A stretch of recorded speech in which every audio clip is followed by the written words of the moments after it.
জানিস দি ভাই, আজ সায়নের সঙ্গে কথা বলতে গিয়ে একটা দারুণ অভিজ্ঞতা হয়েছে। কি অভিজ্ঞতা রে?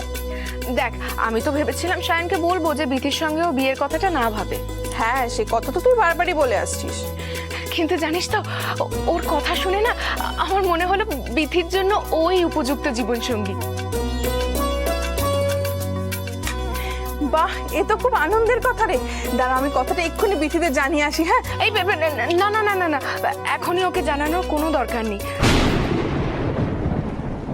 দেখো, একই অনেক টেনশনে রয়েছে, এর মধ্যে ওকে এসব বলে টেনশন বাড়ানোর আর কোনো দরকার নেই, বুঝলি তো? তাহলে কথাটা ওকে কি করে জানাবি? দেখ, বাবা আগে ফিরুক, বাবা ফিরলে আগে বাবাকে রাজি করব, তারপর ওকে কথাটা বলবো। আচ্ছা ঠিক আছে, কিন্তু কিন্তু জানিস তো আমার যে কি আনন্দ হচ্ছে না, আমি যে কথাটা পেটে কি করে রাখবো সেটাই বুঝতে পারছি না। দি ভাই, তুই একটা কাজ কর, তোর আশেপাশে যত গাছপালা আছে না তার সামনে যা, গিয়ে যত ইচ্ছে কথাটা বল, দেখ তোর পেট হালকা হয়ে যাবে।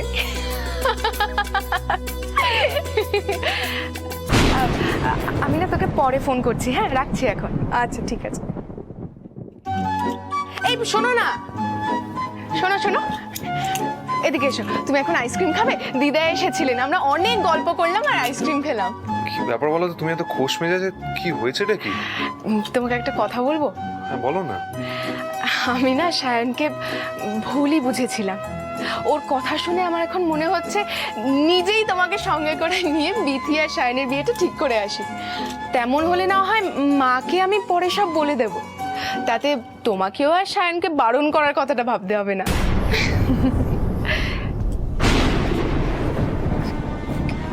কি হলো, তোমার মুখটা হঠাৎ গম্ভীর হয়ে গেল কেন? দেখো নীরা, তোমাকে আমি একটা কথা পরিষ্কার জানিয়ে রাখতে চাই। সায়নের কথাটা নিয়ে তুমি আর কথা বাড়িও না। এই মানে আমি আমি আমি বুঝতে পারছি না তোমার হঠাৎ কি হলো। দেখো দেখো, সায়ন যা করার রানা আর তিথিকে নিয়েই করুক, এতে আমাদের কোনো জড়াবার দরকার নেই। মনে রেখো এটা, কেমন? কি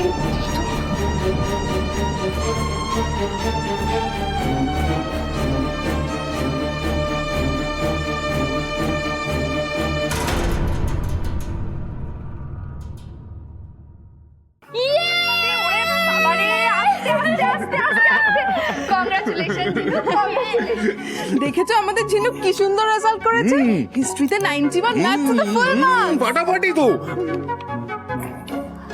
ক্লাস 3 খায় বিড়ি, ক্লাস 4 হেডমাস্টার জুতো চোর, ক্লাস 5 কলের পাইপ, ক্লাস 6। আচ্ছা, আমাদের ঝিনুক জন্য কোন ক্লাসে পড়ে? ক্লাস 6 না? 6 আমি ক্লাস 9। 9? ওরে বাবা, অনেক বড় হয়ে গেছিস তো। এবার তো তোকে শাড়ি পরতে হবে। মোটেই না। আরে মোটেই না বললে হবে, তোকে তো শাড়ি পরতেই হবে। তোদের স্কুলে তো ক্লাস 9 থেকে সবাই শাড়ি পরে। শাড়ি পরে ওই আঁচল তুলে কুচি দিয়ে এইভাবে আমাদের ঝিনুক স্কুলে যাবে বাসে ট্রামে চেপে। শোনো, আমি মোটেই শাড়ি পরবো না, শাড়ি তুমি পরো। আচ্ছা, আমি শাড়ি পরবো? হ্যাঁ। না, শাড়ি তোমাকেই পরতে হবে। পরতে হবে, পরতে হবে, হবে হবে হবে হবে। আরে চুপ চুপ, কি গো খালির পেছনে লাগছো তুমি? উফ, ঝিনুক একদম মন খারাপ করিস না, তোকে শাড়ি আমি পরাবো। সত্যি ভালো করে পরিয়ে দিবি তো? একদম ভালো। আচ্ছা আচ্ছা আচ্ছা, হলো তো। এই খবরটা কাউকে জানাবি না ফোন করে? হ্যাঁ, আমি ফোন করবো। না না, আরে ফোনটা দিয়ে আছে তুই। আরে আমাকে ডায়ালটা করতে দে না। আরে আমি বলতে বলতে কাকুর ফোন চলে এসেছে। হ্যাঁ কাকু, বলো। আরে আজ তো ঝিনুকের রেজাল্ট বেরোনোর কথা না? হ্যাঁ হ্যাঁ, বলো। জানাবি তো, আমি সকাল থেকে অপেক্ষা করে আছি, ফোনটা করবি তো। হ্যাঁ, হ্যালো বাবা, আমি না ফোনটা লাউড স্পিকারে দিয়েছি। জানো বাবা, আমি ক্লাসে ফার্স্ট হয়েছি। বাহ বাহ বাহ বাহ, আমি খুব খুশি হয়েছি ঝিনুক, খুব খুশি হয়েছি। আশীর্বাদ করছি তুই আরো ভালো কর। বাবা, আর ভালো কি করে করব? ফার্স্টের আগে আমার কিছু হয় নাকি? এটা তো আমি ভেবে দেখিনি। শোনো বাবা, তুমি কিন্তু বলেছিলে আমি ভালো রেজাল্ট করলে আমার জন্মদিনটা অনেক বড় করে করবে, মনে আছে তো? হ্যাঁ মনে আছে, কিন্তু তোর জন্মদিন তো 2 দিন পরে। আমার ফিরতে তো 4-5 দিন লাগবে। না না না, তাহলে তোমার জন্মদিনটাই পেরিয়ে যাবে। তাতে কি হয়েছে মা, আমরা না হয় 4-5 দিন পরেই কেক কাটবো। না, জন্মদিনের কেক জন্মদিনের দিনই কাটতে হয়, দেরি করলে তো আর মজা হয় না। আরে আমায় ফিরতে তো দে।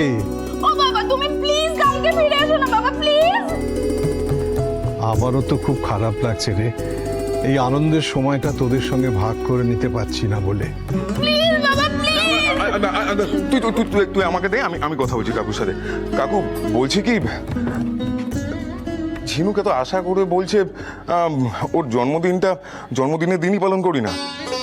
তুই একা পারবি নাকি? ভরসা করো তো। হ্যাঁ তা তো করি। তাহলে কোনো চিন্তা করো না, ওর জন্মদিনটা আমরা ধুমধাম করে পালন করবো, কি তাই তো? করছিস কি বলতো? আরে মরে যাবো বলো। আচ্ছা কথা বলছি না কাকু, তুমি একদম চিন্তা করো না, সবটা ঠিকঠাক মতো হবে। হ্যাঁ, আমরা এখানে সব ব্যবস্থা করে নেবো। রানাদা কি ভালো। আরে অমনি রানাদা কি ভালো না? যে নিজের মনের মতো সব হচ্ছে রানাদা ভালো না, কি রানাদা খারাপ? আরে আমাকে একটু কথা তো বলতে দে। তুই চ এখন এখান থেকে চল। হ্যালো রানা। হ্যাঁ বলো কাকু। টাকা পয়সা কিন্তু বুঝে খরচ করবি। আরে তুমি ওইসব নিয়ে একদম চিন্তাই করো না, আমরা অল্প কয়েকজন লোককেই রাখবো। আমি গিয়েই তোকে টাকাটা দিয়ে দেবো। কাকু তুমি না সত্যি। আরেকটা কথা, হ্যাঁ ঝিনুকের জন্মদিনে অতি অবশ্যই ইন্দ্র আর নীরাকে নিমন্ত্রণ করবি। Hello hello Rana. হ্যাঁ বলো। তুই ঝিনুকের জন্য যা করছিস তা হলো বাবার দায়িত্ব নিজের কাঁধে নিয়েছিস, তাই ইন্দ্রদের বাড়িও তোকে যেতে হবে। কাকু আমি বলছি, আমি তিথিকে বলবো ও নীরার সাথে কথা বলে নেবে। রানা, ওদের বাড়ি গিয়ে রেজাল্টের খবর জানিয়ে নিমন্ত্রণ করে আসবি। কাকু আমি বলছি শোন। বুঝেছিস? রাখছি।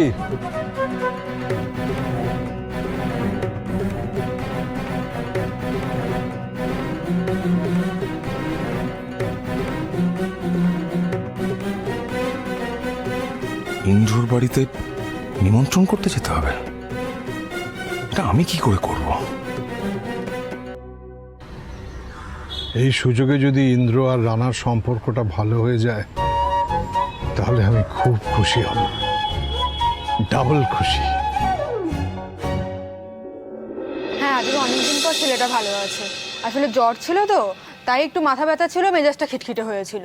তবে এখন একটু দুর্বলতা আছে ওর।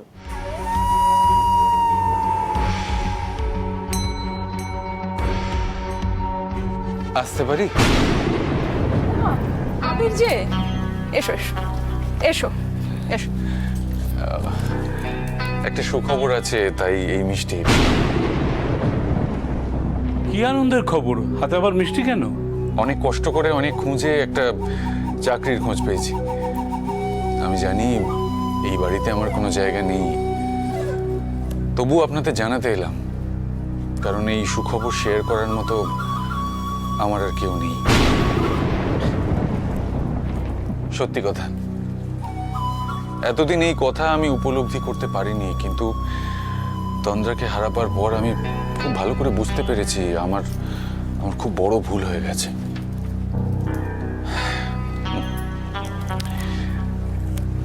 যাকে এই নিন ধরুন, আমি আসি।